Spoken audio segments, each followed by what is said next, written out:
Have you ever wondered what really drifts through the fog when the sea goes silent?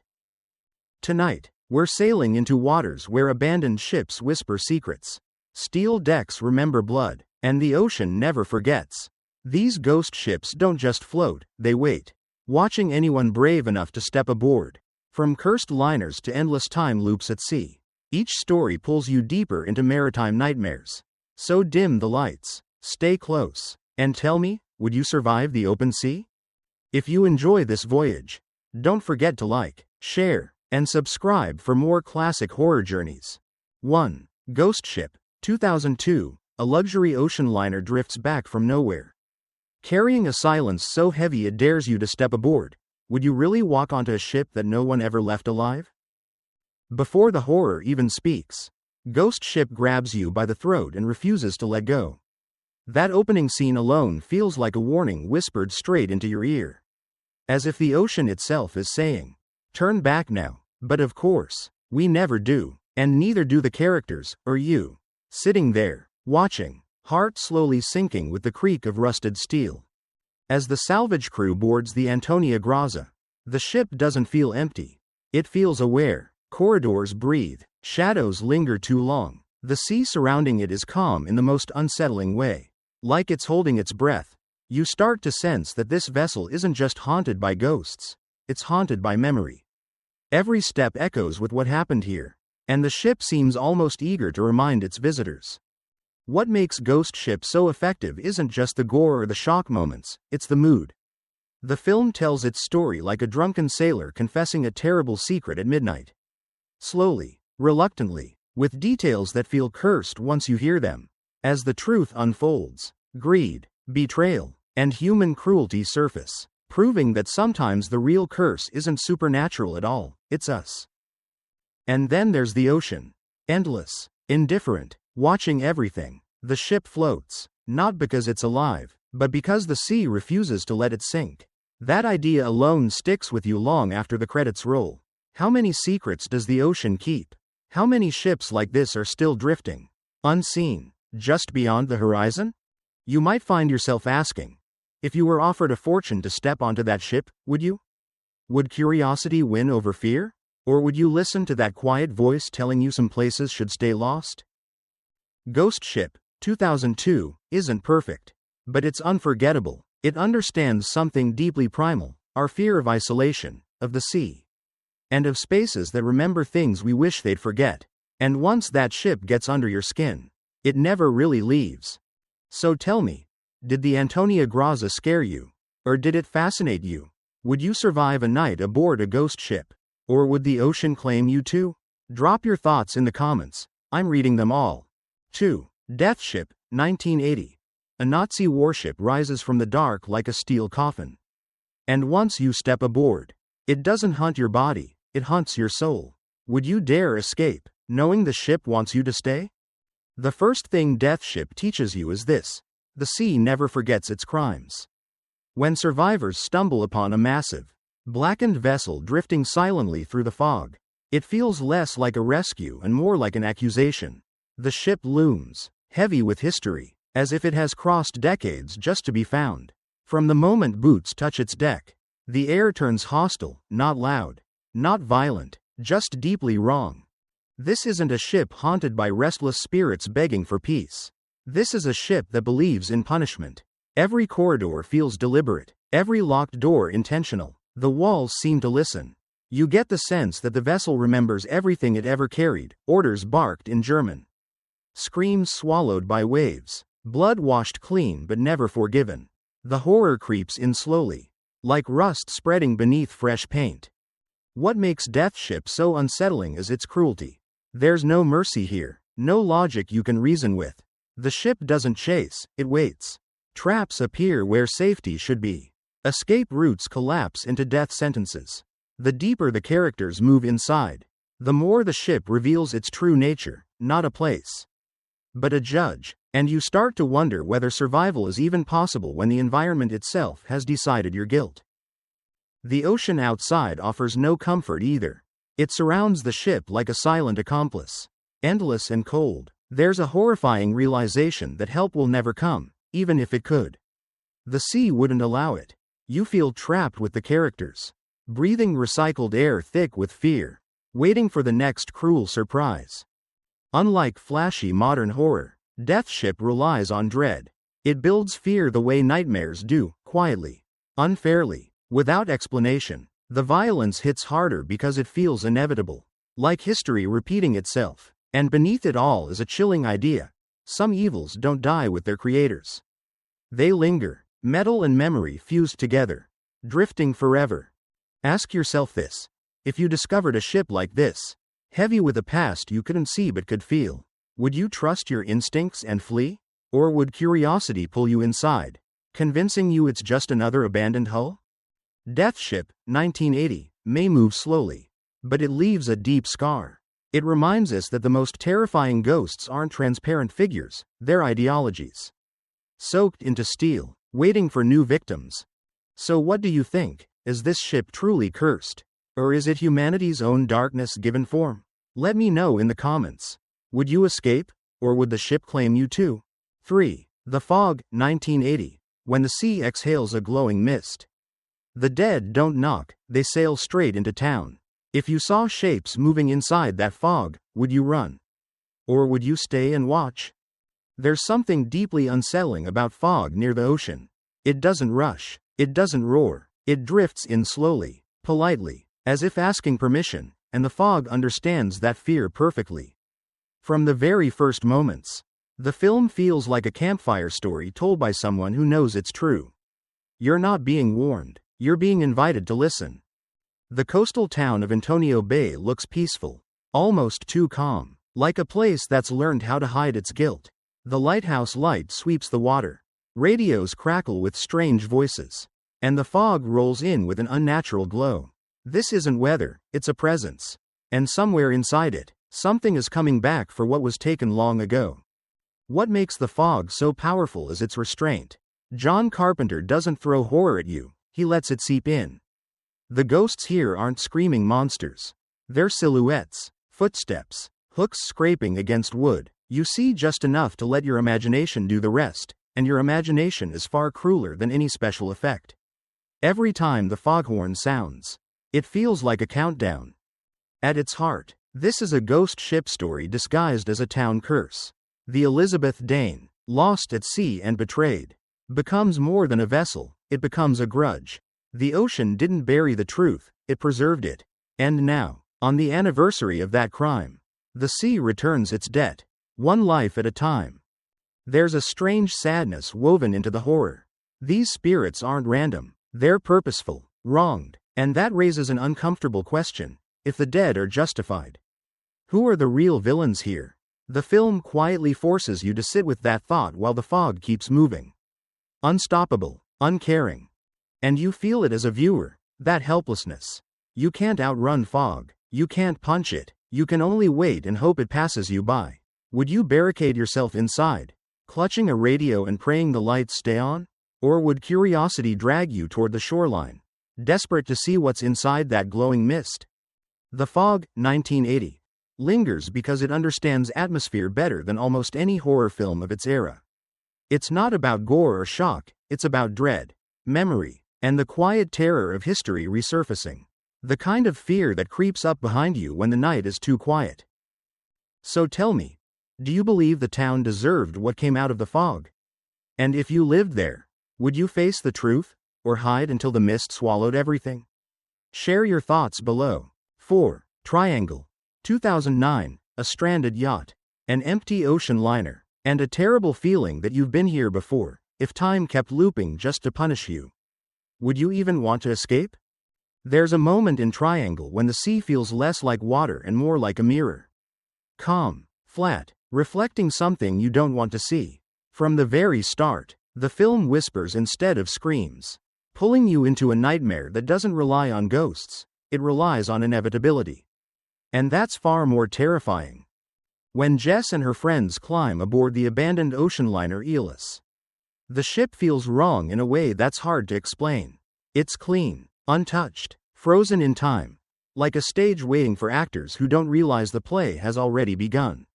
Footsteps echo too loudly, corridors stretch too far, and then the unsettling thought creeps in.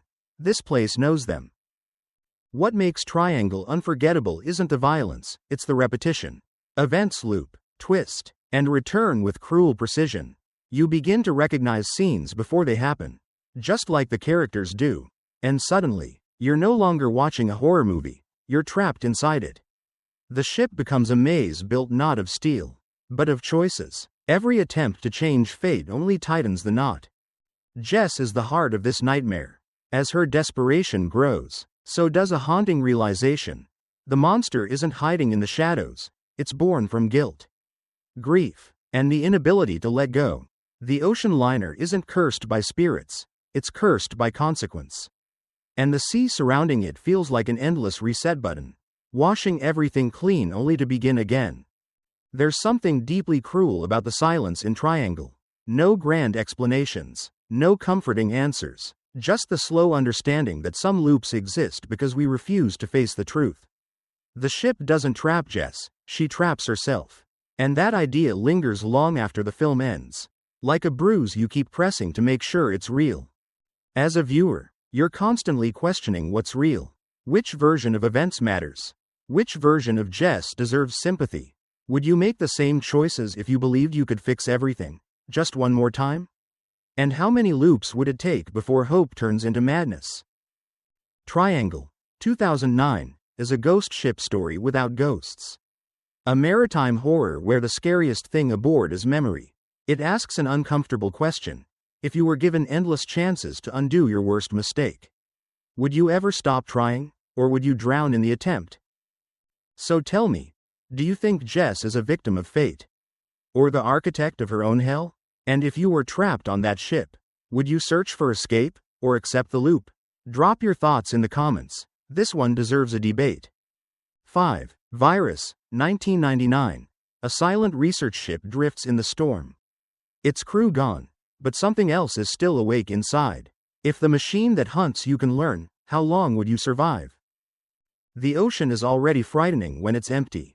Virus makes it worse by filling that emptiness with intelligence, cold, mechanical, and endlessly patient. When the salvage crew boards the Russian vessel, the ship feels less abandoned than paused. Like a predator holding its breath, you don't hear ghosts, you hear metal settling, and somehow, that's far more unsettling. As you move through the corridors with the characters, there's a growing sense that the ship is watching you back. Wires snake through hallways like veins. Doors don't just close, they decide. The horror here isn't ancient curses or restless souls. It's evolution happening too fast. Too violently. This ship has been turned into a factory of survival. And humans are no longer part of the design. What Virus does brilliantly is blend maritime isolation with body horror. Flesh and steel merge in grotesque ways, creating monsters that feel less like villains and more like experiments still in progress. You can almost feel the pain behind them, the wrongness of being repurposed, and that makes every encounter uncomfortable in a way that sticks with you. The sea outside offers no escape. Storms rage, radios crackle and die. The ship becomes its own closed ecosystem, cut off from time, law, and mercy. Watching it unfold, you start to feel the same creeping panic as the crew, the realization that this enemy doesn't hate you. It doesn't fear you, it simply calculates that you are inefficient. There's a quiet dread running beneath the chaos. What happens when intelligence is born without empathy? The entity controlling the ship isn't evil in the traditional sense. It's curious, adaptive, learning from every mistake, including yours. Each death teaches it something new, and that idea lingers long after the film ends, because it doesn't feel like fantasy anymore. As a viewer, you're constantly asking yourself what you did differently. Would you fight back, knowing the machine will learn from your resistance? Would you hide, hoping it overlooks you as irrelevant? Or would you make the hardest choice of all, sacrificing yourself to stop it from growing stronger? Virus, 1999, may wear the skin of a sci-fi horror. But at its heart, it's a ghost ship story for the modern age. A vessel haunted not by the past, but by the future. One where the sea delivers something worse than death, replacement. So tell me, do you find machines scarier than ghosts? And if you were trapped on that ship, would you trust human instinct or cold logic? Drop your thoughts in the comments. This one hits differently depending on your fears.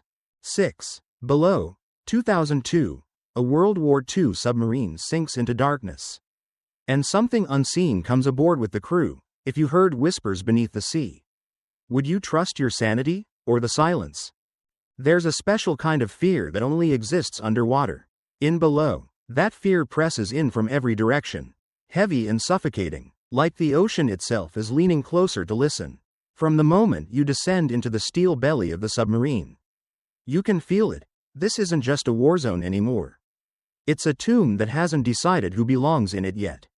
The crew moves through narrow corridors slick with sweat and oil, every sound amplified by confinement. The hum of engines feels like a heartbeat that could stop at any moment. And then strange things begin to happen. Footsteps where no one stands. Voices drifting through bulkheads. Shapes in the dark that vanish when stared at too long. You start to question not just what's happening, but who is still alive to witness it. What makes Below so haunting is its balance between psychological horror and the supernatural. Is the submarine cursed, or are these men unraveling under pressure, guilt, and exhaustion? The film never rushes to answer. Instead, it lets doubt fester. Each character carries secrets heavier than their gear, and the deeper the sub dives, the more those secrets claw their way to the surface. The sea above feels impossibly far away, a reminder that escape isn't an option.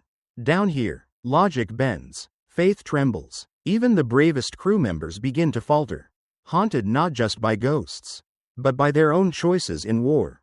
And as a viewer, you're trapped right alongside them, counting breaths, waiting for steel to buckle or sanity to snap, whichever comes first. There's an eerie intimacy in Below. No grand spectacle, no sweeping ocean views, just flickering lights, whispered prayers, and the terrifying realization that something unseen may already be sharing the cramped space with you. The submarine becomes a confession booth, a purgatory where the past refuses to stay buried. And that raises a chilling question: if the dead truly return, do they come for revenge, or for truth?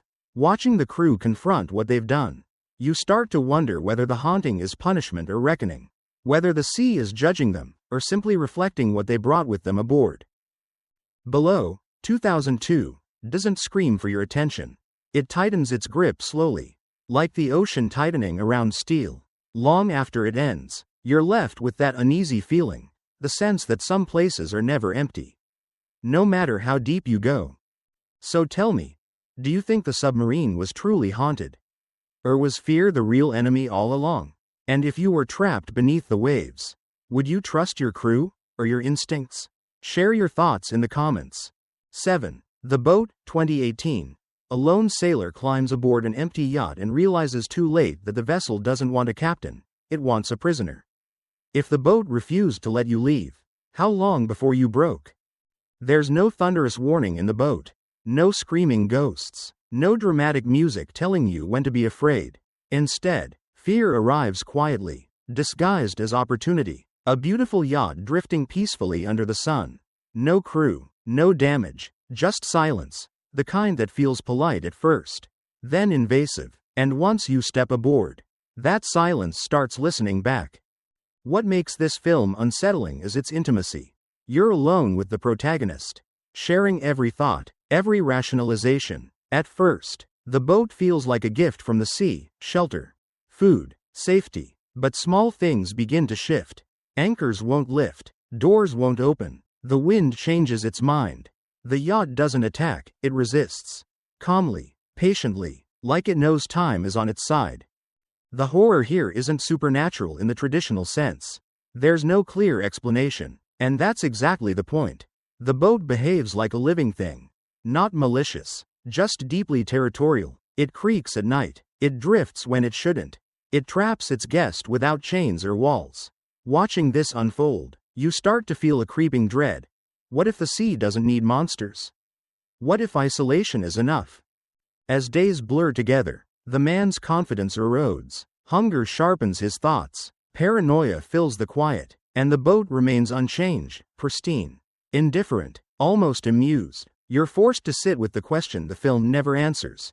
Is the boat alive, or is the human mind simply desperate for something to blame? There's something deeply cruel about how beautiful everything looks.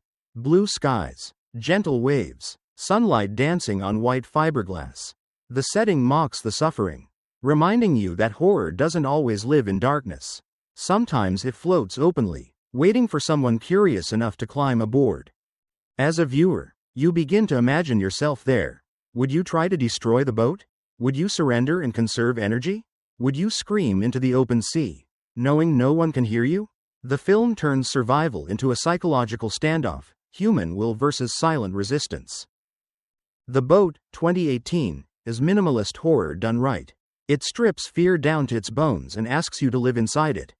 No escape scenes, no rescue at the last second.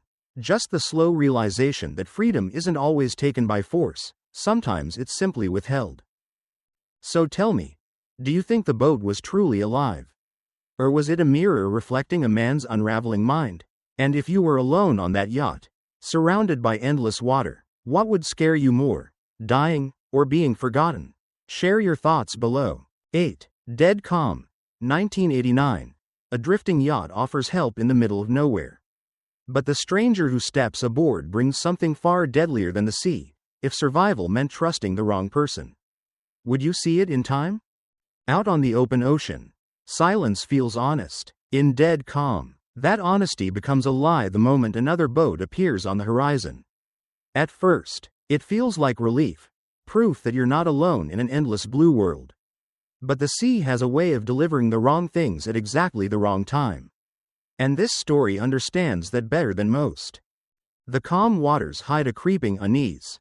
A couple, still raw with grief, drifts through their days trying to heal. Then comes a man from a sinking yacht, nervous, evasive, saying just enough to sound believable. And right there, the tension begins to coil. You can feel it as a viewer, that instinctive whisper telling you something is off, even before the characters fully realize it themselves. What makes Dead Calm so effective is how personal the horror feels. There are no ghosts, no curses, no supernatural explanations to soften the blow. This is fear rooted in human unpredictability.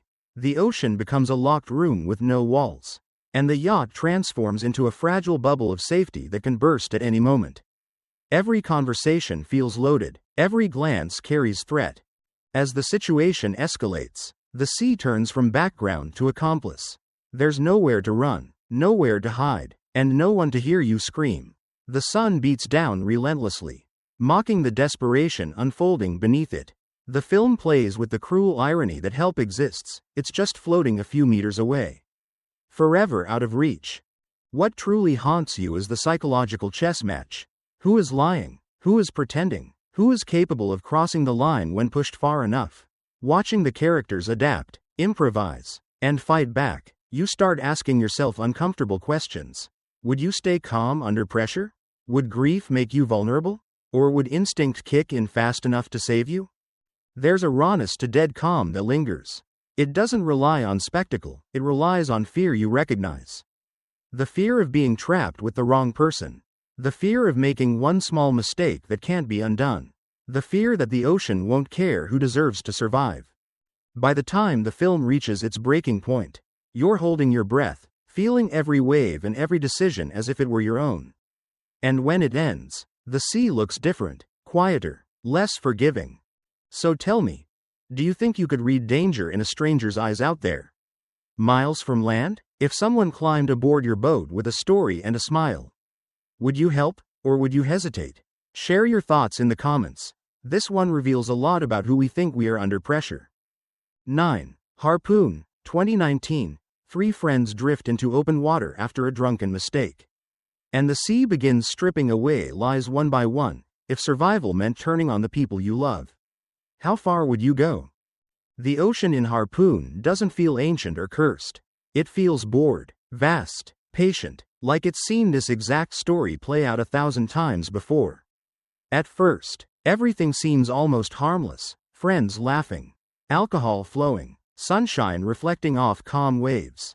But you know how this goes. The calm is never the truth. It's just the moment before people show who they really are. Once the yacht is disabled and land disappears from the horizon, the tone shifts, not violently, uncomfortably. Conversations linger too long. Jokes turn sharp. Glances become accusations. There are no ghosts here. No monsters lurking below the surface. Just three people marinating in resentment, jealousy, and fear, with nowhere to escape each other. And that's what makes it sting. Harpoon understands something cruelly honest. Isolation doesn't create monsters. It reveals them. As supplies dwindle and desperation rises, civility becomes optional. The sea doesn't attack. It watches. It lets hunger and thirst do the work. Each decision feels smaller than it is, until suddenly everything feels irreversible. The film plays like a confession dragged out of people who don't want to be honest with each other or themselves. Old betrayals surface. Hidden desires rot in the sun. And the yacht, once a symbol of freedom and excess, becomes a floating cage. The irony is painful. They had everything, and still found a way to destroy it. What really pulls you in is the tone. Harpoon balances dark humor with dread, making you laugh right before making you uncomfortable for laughing. You catch yourself choosing sides, then questioning why. Who deserves to live? Who crossed the line first? And at what point does self-preservation become cruelty? The sea reflects all of it back without judgment. No waves of mercy, no storms of punishment, just endless blue, reminding you that morality doesn't matter out here, only decisions do. And every choice leaves a stain you can't wash away. As a viewer, you're constantly imagining yourself in that situation. Would you share the last drops of water? Would you lie to buy yourself time? Would friendship survive hunger, heat, and fear? Or would you justify anything once survival is on the table? Harpoon, 2019, lingers because it feels plausible, uncomfortably so. It suggests that the real horror of the open sea isn't dying alone. It's discovering who you become when no one is watching and the rules no longer apply.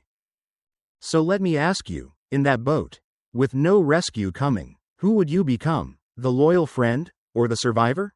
And do you think you'd recognize yourself by the end? Share your thoughts in the comments. This one hits closer to home than most people expect. 10. Dagon, 2001. A seaside escape turns into a nightmare where the ocean remembers ancient promises. Would you dare step into a town that worships what lives beneath the waves? This one doesn't begin on a ship drifting alone at sea. It begins with a wrong turn, a sudden storm, and the kind of accident that feels small at first, until the coast itself starts watching you. Dagon pulls you toward the shore gently, like a tide that pretends to help before it drags you under. From the moment the protagonists reach the fog-choked village of Imboka, you feel it, that thick, salty unease, as if the sea has been whispering to the people here for centuries. And they've been listening far too closely. The streets are narrow, wet, and eerily empty. Doors close too quickly. Eyes linger too long. And the ocean? It's always there, breathing in the background, patient and hungry. This isn't the kind of horror that screams at you right away. It stares. It waits. Director Stuart Gordon doesn't rush. He lets the dread ferment, letting you sense that something ancient is stitched into this town's bones. As a viewer, you're not just watching the characters get trapped, you're trapped with them. Asking yourself how you'd react if every path forward led deeper into rot and ritual. What makes Dagon so unsettling isn't just the Lovecraftian creatures or the grotesque transformations. It's the idea of compromise. The villagers didn't choose madness overnight. They bargained, they prayed, they survived, at a cost. And that raises an uncomfortable question. If the sea promised you wealth, safety, salvation, what would you give it in return? This moral decay seeps into every frame, making the horror feel intimate rather than distant. There's also a raw, almost fever dream quality to the film. Scenes bleed into one another, logic bending like light underwater. You're never fully sure where reality ends and nightmare begins. And that uncertainty is part of the spell. Even the sound design, the crashing waves, the echoing chants, feels like it's trying to crawl inside your head. Have you noticed how rare it is for a horror movie to make water feel this hostile? By the time the truth surfaces, it's not a revelation, it's a confirmation of what you feared all along. Dagon doesn't just tell a story about the ocean. It reminds you that some depths were never meant to be explored. And some gods never stopped listening. So tell me, did this film leave you disturbed, confused, or strangely fascinated? Drop your thoughts in the comments. And if the sea's darkness pulled you in, don't forget to like, share, and subscribe for more haunting voyages into classic horror. And after Dagon, the sea finally falls silent, or so it wants you to believe. Each ghost ship we've drifted through tonight carries the same warning: the ocean never forgets. And it never forgives. Now I'm curious, which of these films still echoes in your mind? And which one would you never dare to board alone? Share your thoughts in the comments. If you felt that chill creeping in, don't sail away just yet. Like the video, share it with a fellow horror fan, and subscribe for more cursed journeys into the darkest waters of cinema.